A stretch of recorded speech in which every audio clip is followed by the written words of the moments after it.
Hey guys, and welcome to another Hypixel API tutorial video. In this video, we're going to be covering how to perform async calls to the Hypixel API.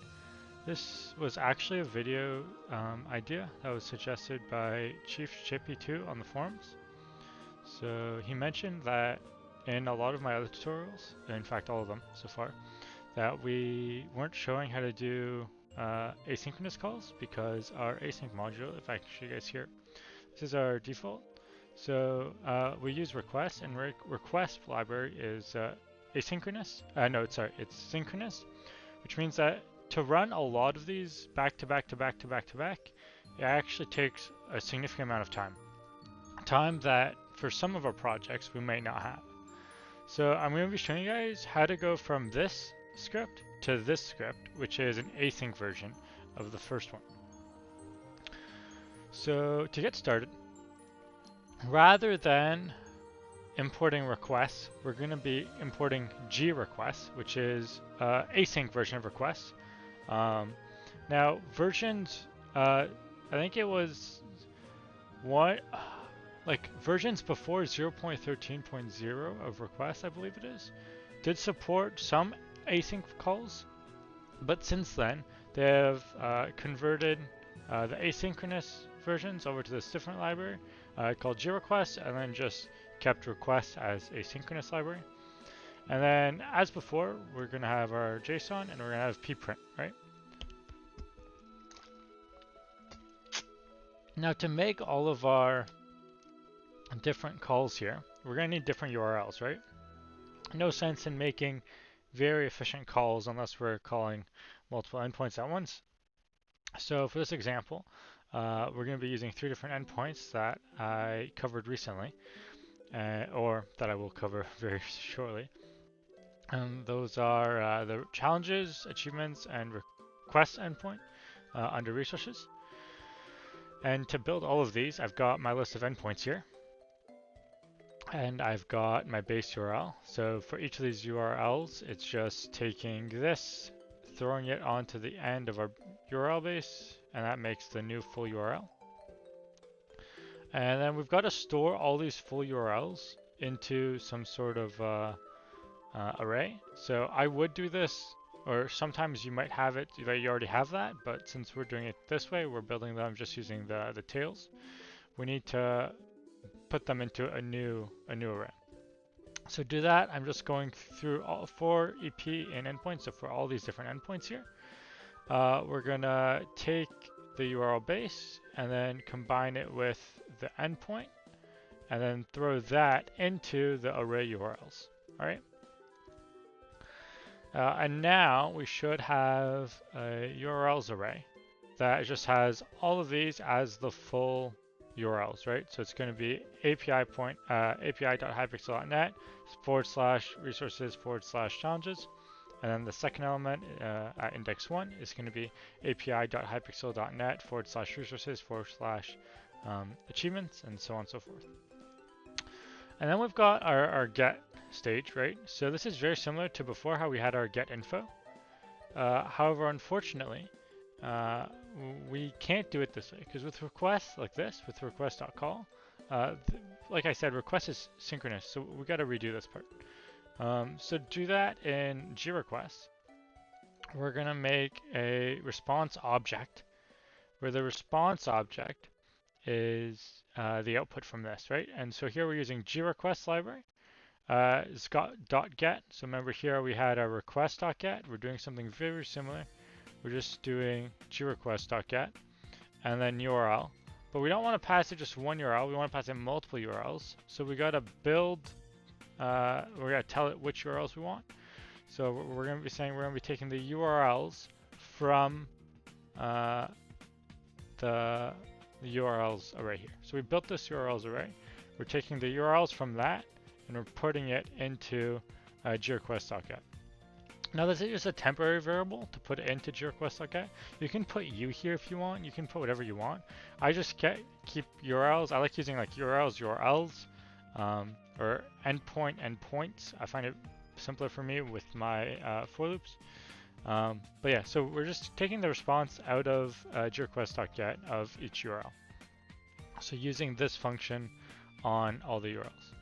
Now, response is going to be an array of size that is matching to the size of our URLs array. But it's going to be response objects. So if I print this out real quick, I'll show you. If I print response, right? Let me show you guys my command prompt here. I believe it's this one, yeah. So, ooh, wait, what is this? Generator object at genexbar. Okay, so it's a generator object, which is not quite what I want to show you guys. But that's fine for now. I'm going to go back to the code for a second. So yeah, so response is actually a generator object, but what I was looking for is for data in gRequest.map. Right, it's a generator object because we need to map the response to be able to get something that's actually edgeable. I forgot that. So this is just like a generator object. Ignore, that's just like something that gRequest needs to generate the data, I guess. I don't know. Anyways, here we can print data. And now if I show you guys my command prompt, we will see here that these are all just response objects, okay? So these are response objects. 200 means that it was successful, I believe.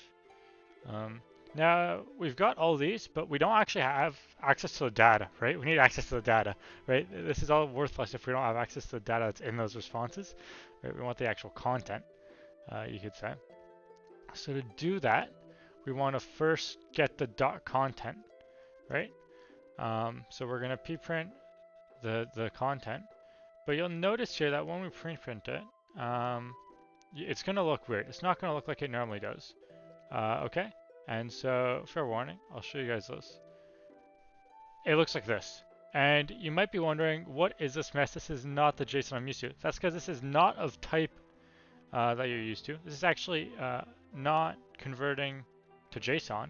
We haven't done that part yet. So this is just of type bytes, okay? Type bytes, not very useful for us, I'll be honest.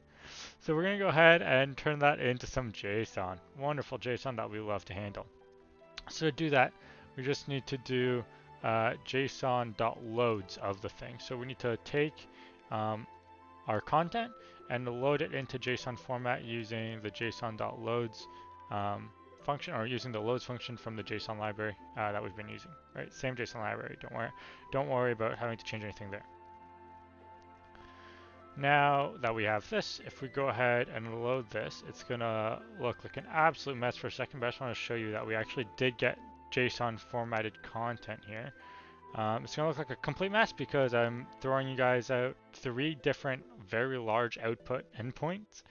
But yeah, so that, and just to show you that these all worked, I'm gonna do like I did down here and just print out if these were all successful or not. So I'm going to do that, and then if I go ahead and show you guys, oh, I'm still showing you, okay. Yeah, so all these are successful. So what I did was I came down here and I just added a success parameter like I did down here. And so now this is the same as this. And essentially what this does is it lets us take multiple endpoints. So an example use case of this actually is if we had like 30 different player names, okay? So if I was wanting to get the specific amount of achievement points from like 100 different players all at once, okay? Now be careful with this because you might hit your API key limit. But if you're not worried about an API key limit, then you could be trying to get like 30 different players achievement points. So to do that, you would then take the URL for all of them. So you'd have your key and you'd have the list of all the names, and you'd build each URL by doing URL base and then / I think it's player question mark, and then key is equal to blah blah blah, and name is equal to the name of the player, or end UUID if you want to do UUID. I already have a video about how to contact the player stats endpoint, so you can go check that out if you want. But you would just take the name for each one and put them into a URL, which would be your URLs, and then you just do the same for all of this. And then here, instead of grabbing success, you would just grab like achievement points, for example. And doing that would get you the list of all the AP, and so you can very efficiently grab all of the, or generate a list of all of the achievement points for each respective player. And doing this, you can effectively get a lot of data really quick without having to wait for every single request to process before the next one can start. It'll just do all of them at once through multi-threading systems. So just a brief video on how to convert your basic template code that I've been using over to a asynchronous function in case you wanted to use this in a project.